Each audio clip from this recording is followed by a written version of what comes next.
So my name is Reva Sefervia. I'm from France. If you are seeing this video, we have been intercepted. I have been kidnapped by Israeli occupation forces around the Mediterranean on our way to Gaza to break the siege. So I do ask our comrades, friends, family to put pressure on the Spain government to demand my release as soon as possible.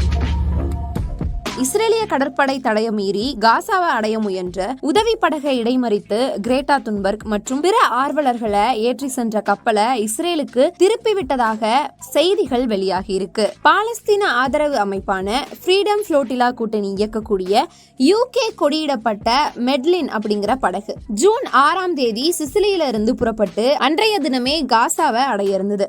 அப்போது இஸ்ரேலிய ராணுவம் படகை இடைமறித்ததா அந்த அமைப்பு தங்களுடைய Telegram கணக்குல தெரிவிச்சிருக்கு.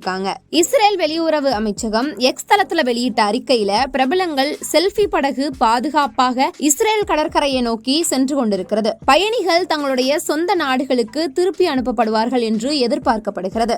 Selfie படகுல இருந்து அனைத்து பயணிகளும் பாதுகாப்பாகவும் காயமின்றியும் இருக்காங்க. அவர்களுக்கு உணவு மற்றும் தண்ணீர் வழங்கப்பட்டிருக்கிறது. நிகழ்ச்சி முடிந்தது அப்படின்னு கூறியிருந்தாங்க. ஆனாலும் ஃப்ரீடம் ஃப்ளோட்டிலா கூட்டணி இஸ்ரேல் மெட்லின் படகை வலுக்கட்டாயமா இடைமறிச்சு முழுமையான தண்டனையின்றி செயல்பட்டதாக குற்றம் சாட்டியிருக்காங்க. இந்த சம்பவத்தை விவரித்த FFC தங்களுடைய உதவி படகு அதிகாலை 3 மணி அளவுல சட்டவிரோதமா கைப்பற்றப்பட்டு ஆயுதமற்ற அதன் சிவில் ஊழியர்கள் கடத்தப்பட்டிருக்காங்க.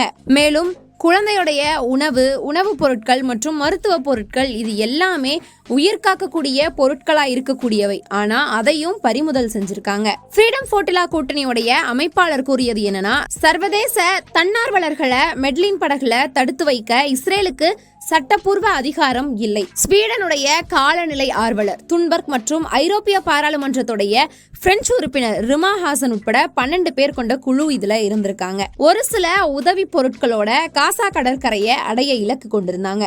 ஆனா இஸ்ரேலிய ராணுவம் இவங்களை இடைமறித்து அவங்களுடைய பாதையை இஸ்ரேலை நோக்கி திருப்பி விட்டிருக்காங்க. துன்பர்க் மற்றும் அவங்களுடைய குழுவினர் கொண்டு சென்ற சிறிய மனிதாபிமான உதவி பொருட்களான அரிசி மற்றும் குழந்தைகளுக்கான உணவுப் பொருட்களும் அதுல இருந்திருக்கு.